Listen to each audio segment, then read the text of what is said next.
느헤미야 어떻게 읽을 것인가, 우리 3월 강좌입니다. 이미 이제 우리가 하나님을 가까이 하는 20일을 하면서 요한복음이 이제 3월 3일 주일까지 했기 때문에 지금 큐티 3월을 딱 넘겼는데 지금 느헤미야가 시작되고 있죠. 오늘 이제 벌써 4장이 들어갔어요. 그래서 하지만 오늘 같이 공개 강좌를 통해서 전체적인 스케치를 하시고 또 우리 3월 달에 말씀을 묵상해 가시면 큰 도움이 있으실 거라고 생각합니다.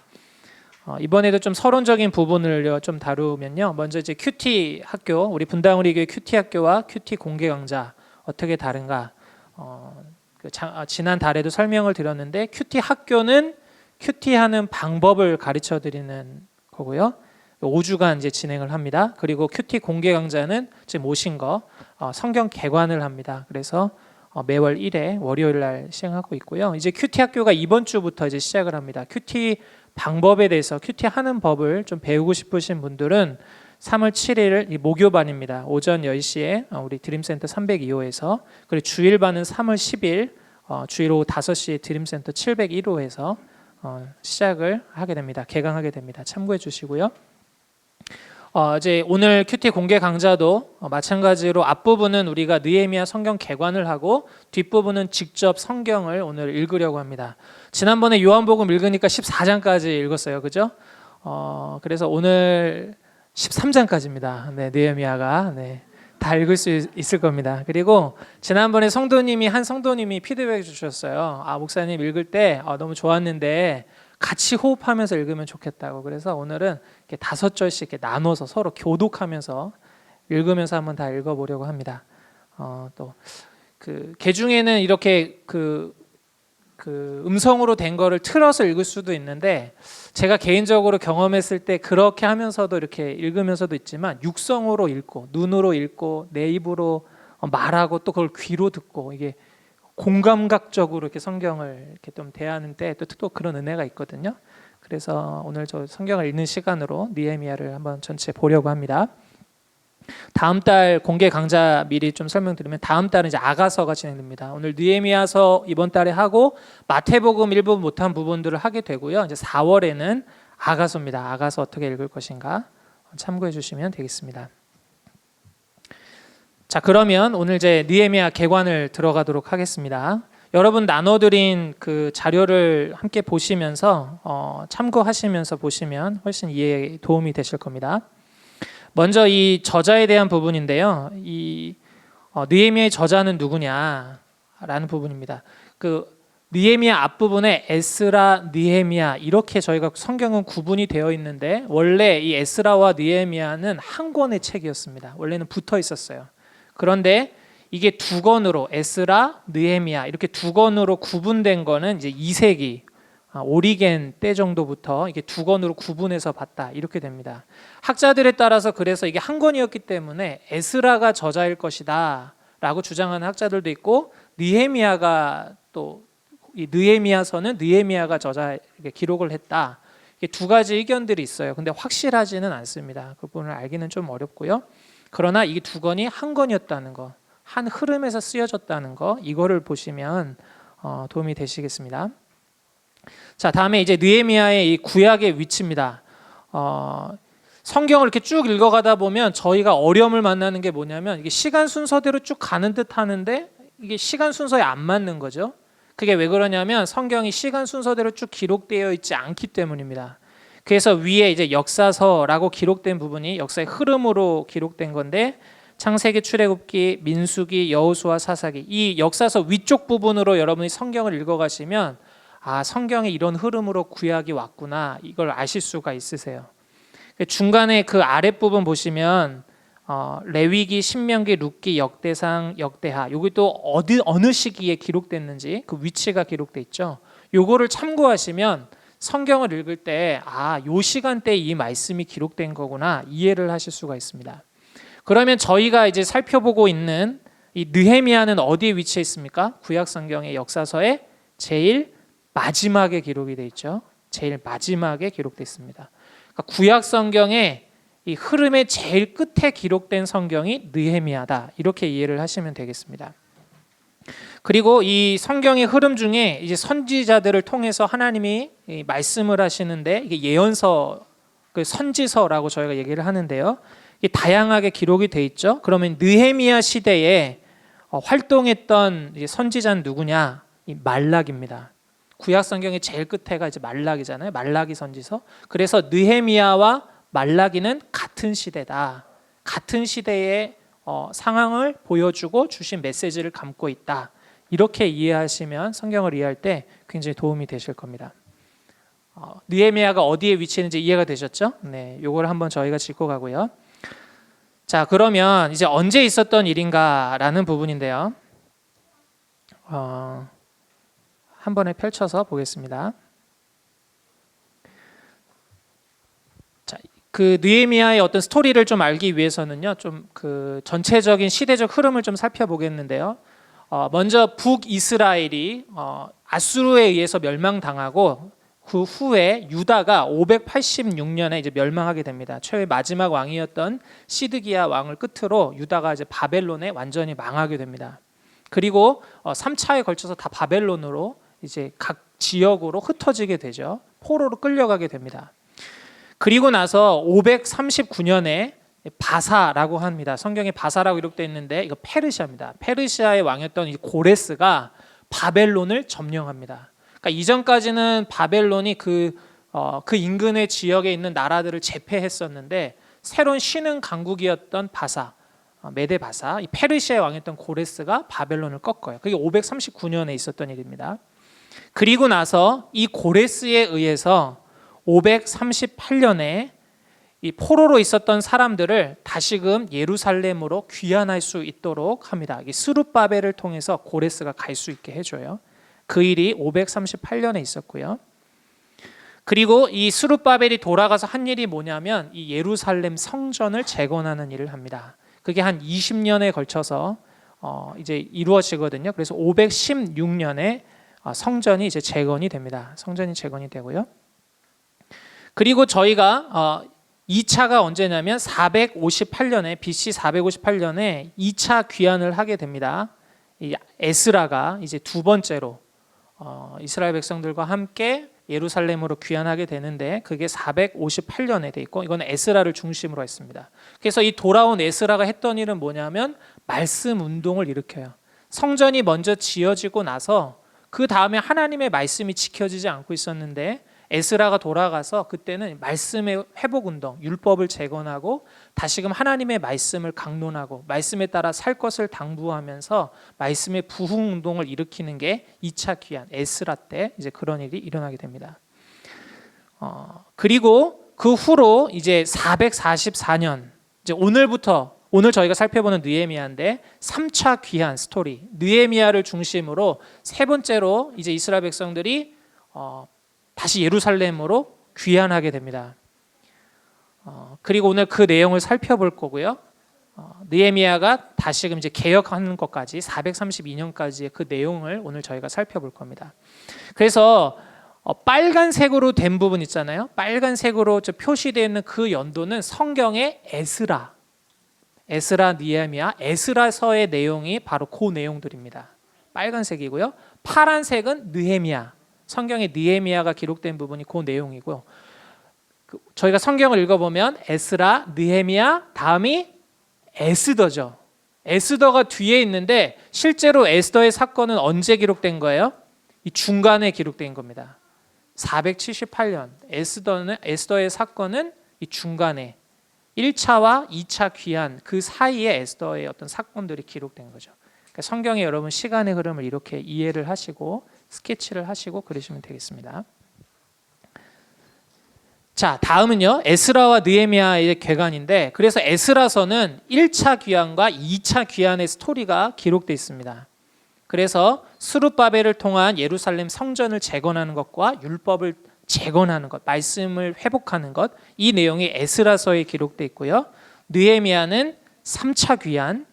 그래서 이때 일어난 중요한 사건은 예루살렘 성벽 재건 그리고 개혁운동, 이것이 느헤미야서의 내용입니다. 그래서 여러분이 이제 느헤미야서를 어떻게 읽을까 그림을 그릴 때는 크게 이제 세 가지를 그리시면 되죠. 이거는 3차 귀환 스토리다. 3차 귀환 스토리다. 또 하나는 성벽을 재건하는 이야기다. 그리고 개혁운동을 하는 거다. 이게 느헤미야의 큰 뼈대입니다. 3차 귀환 스토리, 성벽 재건, 다음에 개혁운동. 자, 그러면 이제 내용을 들여다보겠습니다. 느헤미야서 어떻게 이게 여러분들에게 설명을 할까 하다가 전체적인 큰 스토리 라인을 같이 한번 보면 좋겠다라는 생각에서 오늘은 그렇게 구성을 해봤습니다.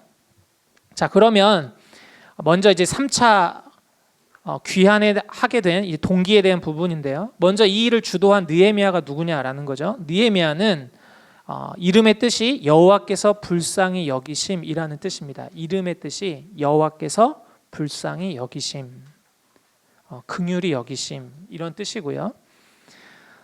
느헤미야에 대한 이제 신분에 대한 성경에서는 1장 1절을 보면 유대 명문 출신인 하가랴의 아들이다. 1장 1절에 그렇게 기록돼 있고, 그가 어떤 직위에 있었냐면 페르시아 왕의 술잔을 맡은 고위 관료였습니다. 그 당시 그 근동을 제패했던 이 그 페르시아의 왕의 술잔을 맡았다. 여러분 우리나라에서도 그렇잖아요. 예전에 임금이 그 수라상을 이렇게 다 차려가지고 오면 독이 묻었는지 안 묻었는지 먼저 이렇게 먹고 음식 괜찮습니다 하면 그때 왕이 먹었잖아요. 마찬가지로 이 당시에는 술잔을 맡았다라는 건 왕의 건강, 생명과 직결되는 일이었거든요. 가장 신뢰할 만한, 믿을 만한 아주 영향력 있는 사람이 술잔을 맡은 사람이었습니다. 그러니까 느헤미야는 굉장히 고위직에 있었던 사람이었죠. 오늘 이 사람이 오늘 이 3차 귀환을 주도하고 그리고 개혁 운동을 벌이는 이 주인공으로 쓰임 받게 됩니다. 그러면 왜 이 느헤미야가 이스라엘 백성들을 끌고 예루살렘으로 돌아가서 성벽을 재건하게 되느냐? 이 하나니라는 사람이 있습니다. 사절단처럼 이 예루살렘을 갖고 유대 땅을 왔던 사람이 보고를 해요. 이야기를 들려줍니다. 예루살렘 성벽이 회파됐습니다. 무너졌습니다. 불에 탔습니다. 이런 소식을 전합니다. 에스라를 통해서 그 에스라서를 보면 성전이 재건되고 율법이 다시금 재건이 됐는데 이 성벽을 다시 짓는 일은 하지를 못했어요. 왜냐하면 그 당시에 성벽을 짓는다라는 것은 이 왕 또는 그 황제에게 나는 독립하겠다, 우리는 별도로 우리의 독립권과 자치권을 얻겠다라는 뜻이거든요. 반역의 의미를 담을 수 있었어요. 그런데 그런 성벽에 대해서도 이스라엘 백성들이 생각을 했을 건데 그 당시에 그 지역은 사마리아 지도자들이 그곳의 행정에서 영향력을 미치고 있었습니다.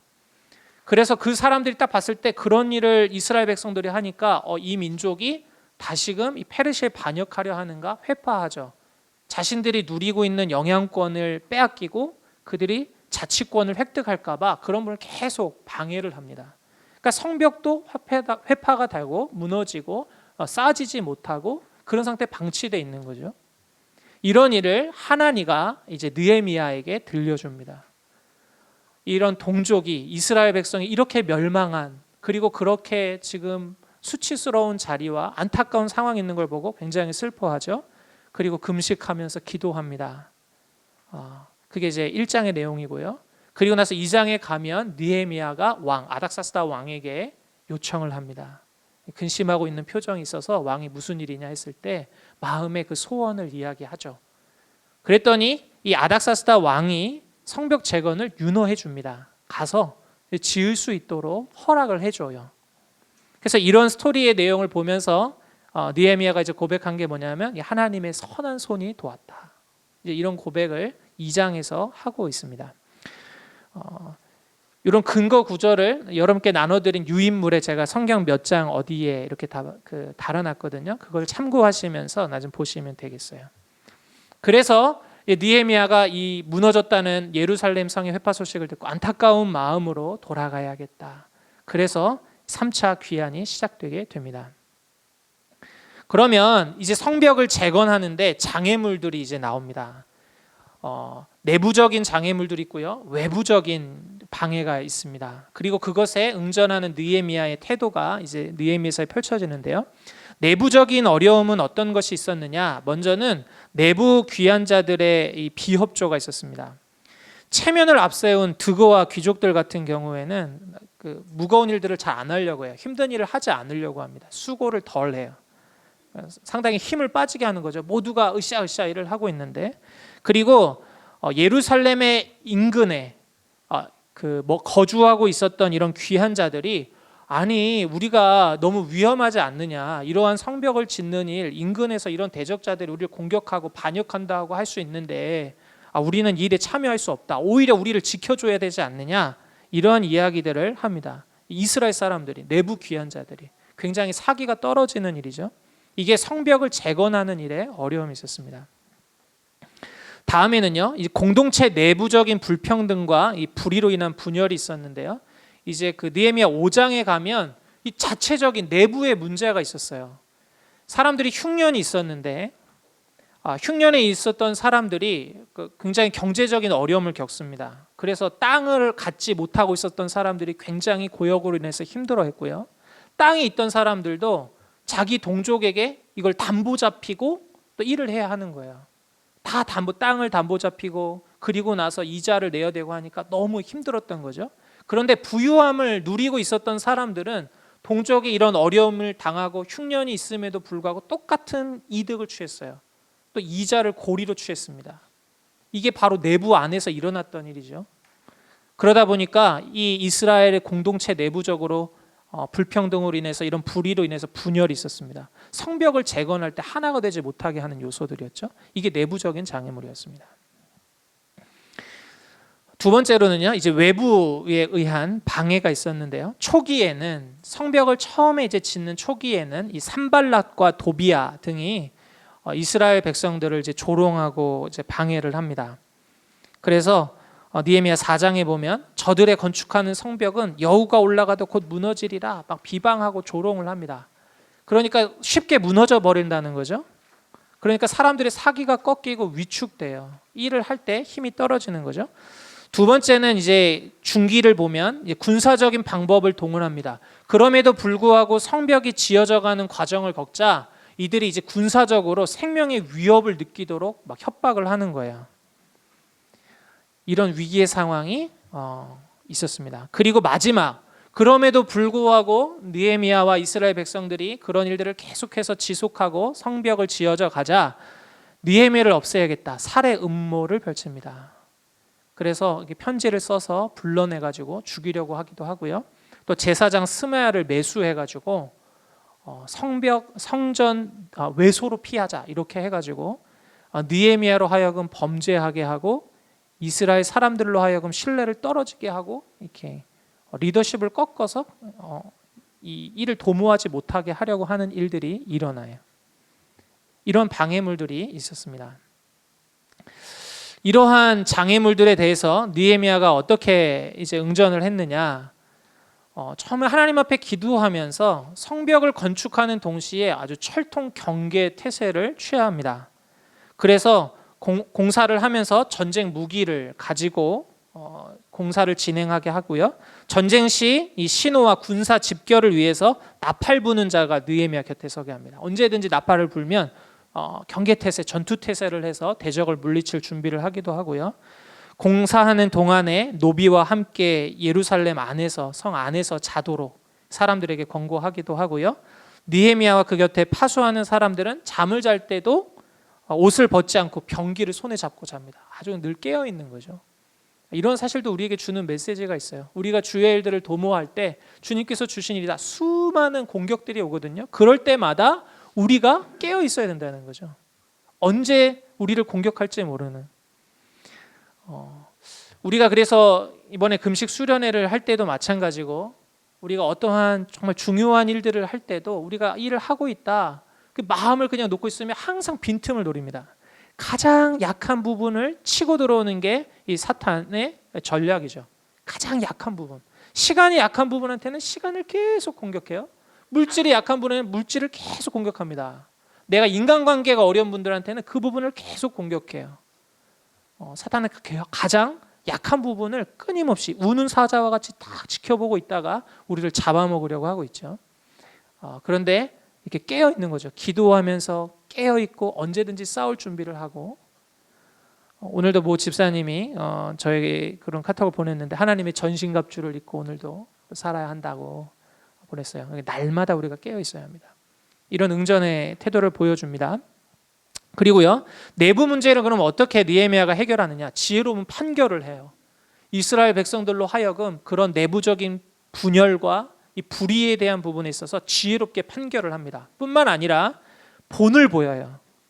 그렇게 고생하고 있는 백성들로 하여금 내가 총리의 녹을 먹지 않겠다. 내가 마땅히 누린 자신의 권리가 있었음에도 불구하고 자기가 이제 희생합니다. 권리를 내려놔요. 권리를 포기합니다. 그리고 자기가 직무에 필요한 일들을 얼마든지 백성들로 하여금 거둘 수가 있었어요. 사람들을 접대하고 해야 하는 일들을 굉장히 많은 사람들에게 소비되는 어떤 물질들이었거든요. 그런데 그거를 자기 비용으로 처리합니다. 그러니까 말만 하지 않고 정말 본을 보여요. 그래서 여러분 지도자, 어떤 개혁하는 사람의 어떤 좋은 모델로 우리가 살펴볼 때 느헤미야를 보면 참 배울 게 많이 있습니다. 그래서 내부적으로 문제를 해결하는 그 모습을 볼 수 있고요. 그리고 마지막에 느헤미야를 죽이려고 하는 음모와 이렇게 매수자를 통해서 느헤미야를 해치려고 하는 상황에 대해서 굉장히 용기를 가지고 또 지혜를 가지고 느헤미야가 응전을 합니다. 너를 죽이려고 한다. 우리 와서 만나자. 이런 이야기를 할 때 내가 지금 주의 일을 감당하고 있는데 내가 어찌 내려갈 그런 시간이 있겠느냐. 나는 지금 이 일을 한다. 내가 해야 할 일은 지금 이 일이다 하면서 자신의 안위와 상관없이 자신에게 주신 사명을 감당하기 위해서 일을 합니다. 지혜도 마찬가지로고요.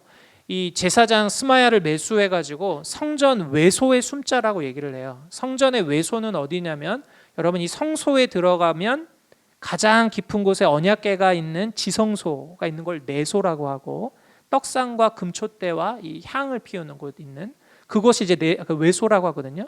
그곳에 숨자고 얘기를 해요. 사람들이 너를 죽이려고 하니 그곳에 숨자. 근데 여러분 성전에는 누구만 들어갈 수 있습니까? 제사장만 들어갈 수 있죠. 그런데 사람이 죽이려고 하니 제사장이 느헤미야 보고 거길 들어가자고 하는 거예요. 그러니까 여러분 느헤미야가 그곳에 들어가면 어떠한 일이 일어난 겁니까? 하나님의 말씀을 범하는 거죠. 그러면 여러분 사람들이 볼 때에 안전은 취할 수 있겠지만 이스라엘 백성들이 볼 때 느헤미야는 어떤 사람이에요? 죄를 범한 사람이죠. 하나님의 말씀을 어긴 사람이에요. 그러니까 그의 리더십에 큰 타격을 입겠죠. 네. 그런데 느헤미야는 그런 죽음에 있어도 자기는 그렇게 하질 않아요. 그런데 하나님은 그때 그에게 깨달음을 주십니다. 저렇게 한 거는 나를 넘어뜨리려고 하는 거구나. 그래서 깨닫고 이런 부분이 나와요. 그게 바로 느헤미야 6장에 기록되어 있습니다. 이런 고비마다 지혜롭게 또는 하나님의 은혜 주시고 용기와 지혜를 가지고 이렇게 장애물들을 극복을 합니다. 그래서 마침내 성벽이 완성이 되고 이제 낙성식, 완성된 거를 기뻐하고 감사하는 그런 의식을 치르죠. 낙성식을 치릅니다. 성벽이 얼마 만에 완성됐는가? 52일 만에 성벽이 완성이 됩니다. 굉장히 짧은 기간 만에 이 성벽이 지어져요. 이것도 참 지혜인데요. 느헤미야가 보면 성벽 전체를 42개의 구역으로 나누고 그 공사를 조직적으로 진행합니다. 여기는 자기 집 앞에 있는데 여기는 짓고 어디는 누가 짓고 어디는 어디 짓고 굉장히 길게 설명되어 있는데 아주 조직적으로 해서 52일 만에 완성이 됩니다. 그리고 나서 이 완성이 되고 난 다음에 이제 에스라를 초청합니다. 우리 아까 에스라가 2차 귀환을 주도했죠. 학자로서 이 말씀 운동을 했던 이 에스라를 통해서 율법책을 다시금 낭독하게 하고 이 말씀이 들려졌을 때 이스라엘 백성들이 회개합니다. 자신의 죄를 회개해요. 그리고 초막절을 지킵니다. 여호수아 이후로 이렇게 초막절을 지킨 적이 없었다고 기록되어 있어요. 이 초막절이 무슨 절기입니까? 이스라엘 백성들이 출애굽을 하고 하나님께서 그 애굽 땅에서 도저히 빠져나올 수 없던 그곳에서 구원하셔서 광야 생활을 할 때 하나님이 먹이고 입히시고 했던 그 광야 생활, 그리고 이제 가나안에 들어갔을 때에 하나님이 우리를 이렇게 인도해 주셨다. 그것을 기억하면서 감사했던 절기가 초막절이죠. 그런데 이 초막절을 지키라고 했던 이 절기를 이스라엘 백성들이 다시 지킵니다. 이 어떤 시간이에요? 예전에 우리 조상들을 그 애굽 땅에서 우리를 구원하신 하나님, 그리고 함께 하시며 광야 생활에서 우리를 인도하셨던 하나님, 우리와 함께 하시는 하나님, 그 하나님에 대한 감사를 기억하고 다시금 우리가 거룩한 공동체로서 시작할 때 그 하나님께 마음을 모으는 그런 절기를 지켰다는 거죠. 공동체가 거룩하게 세워지고 있습니다. 그리고 이때 금식을 하고요. 이방 사람과의 이제 절교를 합니다. 이 결혼, 이방 사람들과의 결혼했던 것들을 이제 절교를 하고 회개하고 언약에 인칩니다. 언약에 인친다는 건 다시금 하나님, 우리가 주의 말씀을 잘 지키겠습니다, 우리가 주의 말씀에 순종하겠습니다 라는 약속을 모두가 하고 그걸 문서에 담아서 그걸 봉하는, 그게 언약의 인친. 이거 도장을 찍는 거잖아요. 예전에는 이렇게 초 같은 걸 이렇게 녹여가지고 지장을 찍듯이 이렇게 하면서 이렇게 딱 그 도장을 찍었거든요. 그 봉할 때 그런 것 같이 언약을 인치는 일을 합니다. 그리고 그 이후에는 이스라엘 백성의 거주지를 재배치하고 낙성식을 하는데, 이거는 이 거주지를 왜 재배치를 하느냐, 성벽은 일찍 지었는데 이 내부에서 사는 사람들이 적었던 거예요. 성전을 짓고 나서 성전을 둘러싸고 있는 성벽이 있어야 예배나 그 안에 사는 사람들이 평안하게 살 텐데, 그 안쪽에는 집을 짓거나 사람들이 거처할 곳이 적절하지 않았습니다. 그래서 그 안에서 다시금 성벽 안에서 살려면 수고해야 됐어요. 노동하고 집을 짓고 이런 일들을 해야 했습니다. 그런데 사람이 별로 없는 거예요. 성벽은 다 지었는데. 그래서 이 문제를 어떻게 해결하느냐, 이스라엘 백성들을 거주지를 이렇게 재배치합니다. 성벽 안으로. 그 안에서 사람들이 살아갈 수 있도록. 그리고 나서 안정이 되고, 그래서 이제 낙성식을 합니다. 이제 그렇게 하는 일들이 12장에 기록되어 있고요. 이게 52일 만에 이제 완성된 예루살렘 성벽입니다. 이 진하게 좀 그림 그려진 이 부분 있죠? 이 부분이 바로 52일 만에 완성된, 재건된 예루살렘 성벽입니다. 중앙에 조그맣게 있는 부분이 가운데 좀 부분에 있는 게 바로 성전입니다. 성전이고, 저렇게 많은 지역을 52일 만에 재건을 한 거예요. 자, 그리고 나서 느헤미야에게는 어떤 일이 있냐, 이제 느헤미야가 이런 낙성식을 마치고 나서 다시금 페르시아 바사로 다시금 소환을 합니다. 다시금 돌아가요. 그런데 돌아가고 났는데 이 유대 땅 안에 느헤미야가 가고 나니까 또 엉망진창이 된 겁니다. 그 지역이 막 불법이 흉흉하고 또 난리가 난 거예요. 그러자 1년 만에 다시금 돌아옵니다. 느헤미야가 죄귀환을 해요. 그리고 다시금 개혁 정책을 실시합니다. 여기서 개혁이라고 하는 건 느헤미야가 말씀에 근거해서 말씀과 다른 부분들을 다시금 바로잡는 걸 개혁이라고 말합니다. 그래서 말씀에 범하는 것, 말씀을 어기고 있는 것, 말씀을 지켜야 되는데 그렇게 하지 않고 있는 것, 이런 부분에 대한 개혁을 또 진행을 합니다. 그 내용들은 도비야를 추방하고요. 도비야가 이 성벽을 재건할 때 방해했던 이방인이거든요. 근데 이게 제사장과 이게 결혼 관계를 맺어가지고 성전 안에 한 구역을, 이 구역 안에서 거주를 합니다. 얼마나 부패했는지 알 수 있는 거죠. 이방 사람이 제사장과 제사장 가문과 결혼을 해서 이방인이 성전 안에서 살아요. 난리가 난 거죠. 그리고 레위인들이, 그 당시 레위인들이 하나님을 섬기는 일을 하려면 먹고 살 수 있는 기반을 마련했어야 되는데 제대로 안 한 거예요. 사사로이 그런 것들을 쓴 거죠. 그러니까 사람들이, 레위인들이 그 섬기는 일을 잘 안 하려고 해요. 다시금 그들을 불러옵니다. 불러와서 레위인들을 복직시키는 일을 하고요. 사람들이 안식일을 지키지 않아요. 안식일에도 포도즙에서 그 포도의 그 열매들을 취하고 하는 일들을 막 합니다. 안식일에. 그러니까 자신의 이익을 위해서 하나님께서 말씀하신 예배를 소홀히 하고 멸시하는 일들이 그 안에 있었던 거죠. 그런 일들이 자행됐어요. 그리고 이방 여자와 혼인한 사람들이 굉장히 많이 있었어요. 여전히. 그래서 그들을 책망하고 사실은 이렇게 돌아가게 하는 일들이 일어납니다. 이 결혼 문제가 느헤미야에서, 에스라서에도 그렇고 느헤미야에서도 이렇게 다루어지는데요. 당시의 이방인들도 자기가 믿던 신을 포기하고 내가 여호와를 섬기겠습니다 하면 이스라엘 공동체에 들어올 수 있었습니다. 그런데 그거는 이제 그 에스라 6장 21절 말씀을 보면 그런 내용이 나오거든요. 그런데 사람들이 그렇게 하질 않고 여전히 이방신을 섬기고 이방신 정체성을 가지고 있는 사람들과 혼인해요. 이 얘기는 뭐냐면 여호와 신앙, 하나님을 섬기는, 하나님만 섬기는 신앙이 굉장히 혼합이 되고 어지러워지는 일들이 자행되고 있었어요. 그래서 하나님이 이스라엘 백성에게 말씀하실 때는 이방 사람과 혼인을 금하셨죠. 이렇게 다시금 하나님의 거룩한 공동체를 세움에 있어서 다시금 이 부분이 굉장히 중요한 사안이 됩니다. 그래서 이 부분을 개혁을 해요. 그래서 이방 여자와 혼인했던 사람들을 다시금 돌려보내는, 여전히 이방 우상을 섬기는 삶을 살겠습니다 한 사람들을 돌려보내는 일들을 합니다. 이런 개혁운동이 일어나죠. 이렇게 하고 느헤미야가 끝납니다. 이 말씀을 기록하고요, 느헤미야가 끝을 내요. 자, 그런데요, 아까 느헤미야서가 말라기와 함께 동시대라고 말씀을 드렸습니다. 느헤미야와 말라기를 보면 그게 같은 시대를 보여주고 있다고 나왔죠.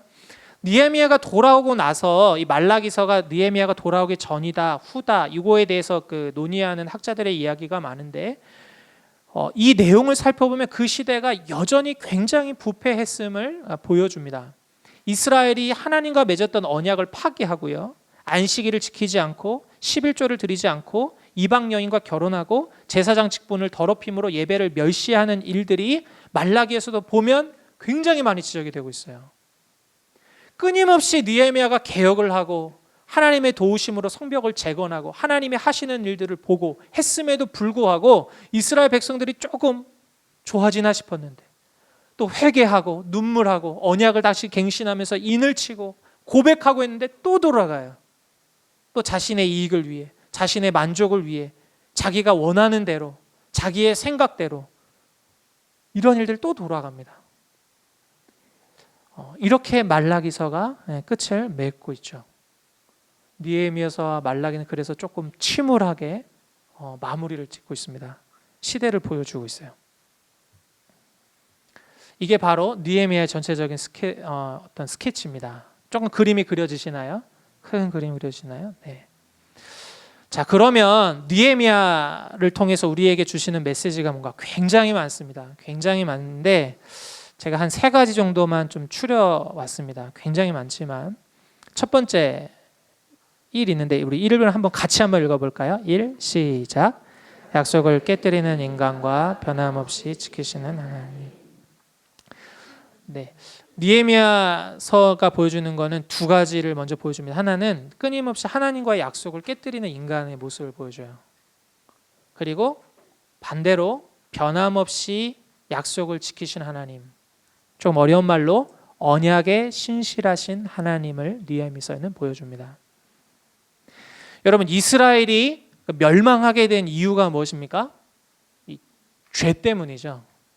성경은 이스라엘이 멸망한, 북이스라엘과 남유다가 멸망한 이유가 군사력이 부족했기 때문이다, 경제적으로 빈약했기 때문이다, 이렇게 기록하지 않고 그들의 죄 때문에 멸망했다고 말씀을 합니다. 죄 때문에. 그들이 연약한 중에도 하나님을 의뢰하고 의지했을 때는 하나님이 그들에게 승리하게 하셨어요. 그래서 이스라엘로 하여금 하나님이 너에게 가장 중요하다, 하나님을 믿고 따르는 삶이 가장 복된 삶이다, 끊임없이 말씀하셨는데 인간들은, 이스라엘 백성들은 그 믿음을 계속 불신합니다. 불신하고 다른 걸 의지하려고 하죠. 애굽을 의지하려고 하고 바벨론을 의지하고 아수를 의지하고 그런 역학관계가 있잖아요. 그래서 끝내 멸망합니다. 그럼에도 불구하고 하나님께서 하신 일이 뭐예요? 70년 후에 너희를 내가 다시 돌아가게 하겠다, 회복하게 하겠다, 이렇게 말씀을 하시죠. 그리고 하나님이 그 일을 하십니다. 제가 여러분들에게 나눠준 유인물에 구속사의 관점에서 본 에스라, 느헤미야, 에스더, 유도순 목사님 쓰셨던 그 책의 내용을 제가 일단 기록해 놨어요. 제가 한번 읽어보겠습니다. 제가 이걸 좀 간략하게 좀 추려한 건데요. 이스라엘의 회복의 은혜는 받을만 해서가 결코 아니었다. 하나님의 작정하신 바를 성취해 나가시려는 구원 계획 때문이다. 하나님의 뜻은 어떤 난관이나 방해에도 불구하고 철회되거나 중단됨이 없이 완성되어진다.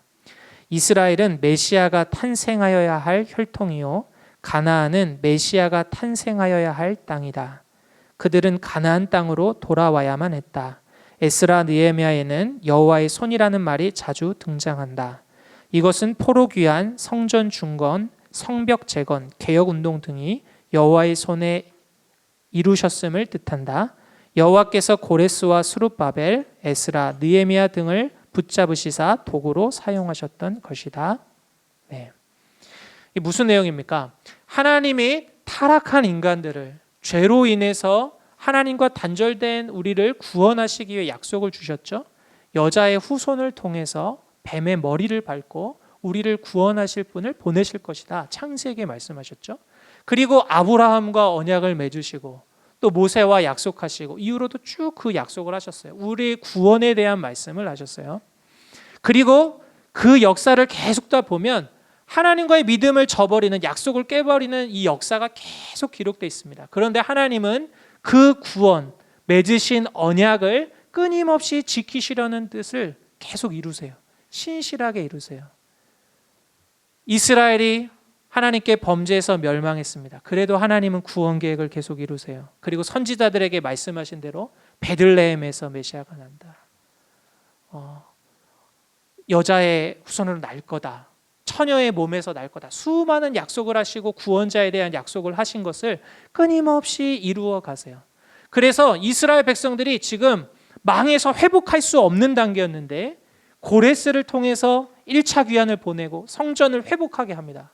이방 왕을 통해서 그런 일들을 허락한다는 거 놀라운 일이죠. 그러한 비밀은 에스라서가 나오면 또 하겠습니다. 다 풀면 안 되니까. 네.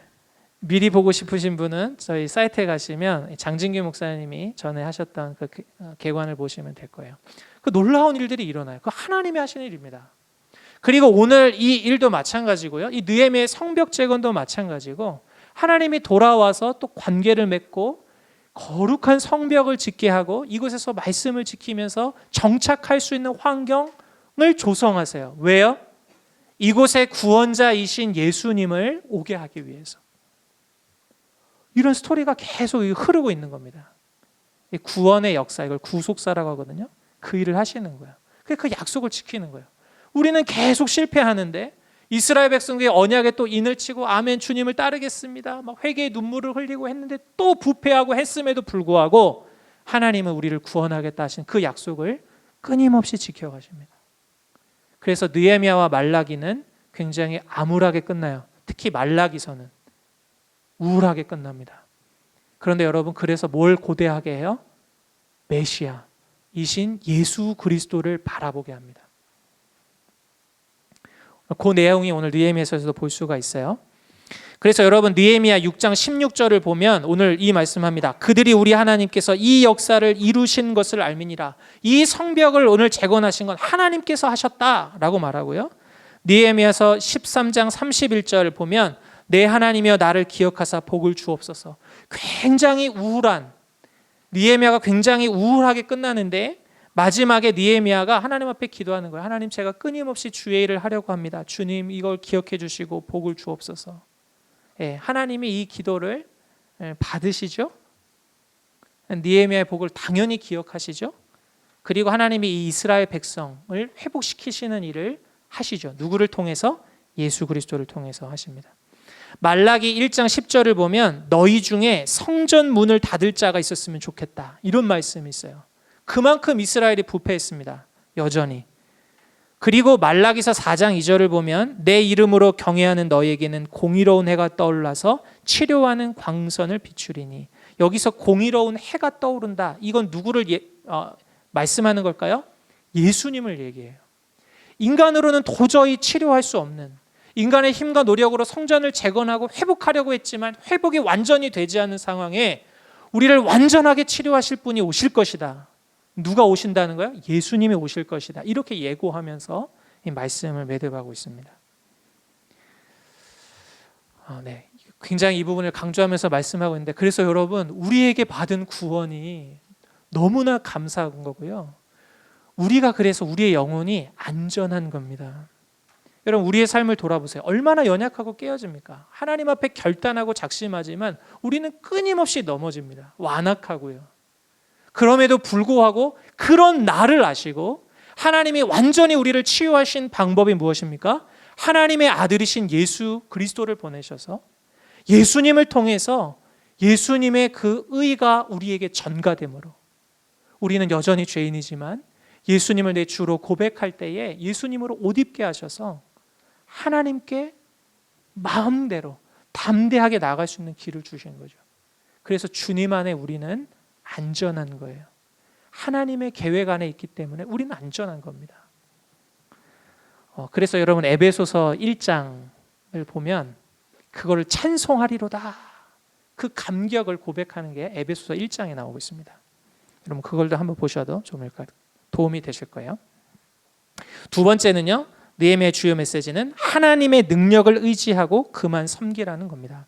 느헤미야 2장 8절 그리고 18절을 보면 두 번 다 여호와의 선한, 하나님의 선한 손의 도우심으로, 하나님의 선한 손의 이 부분에 대한 설명이 나와요.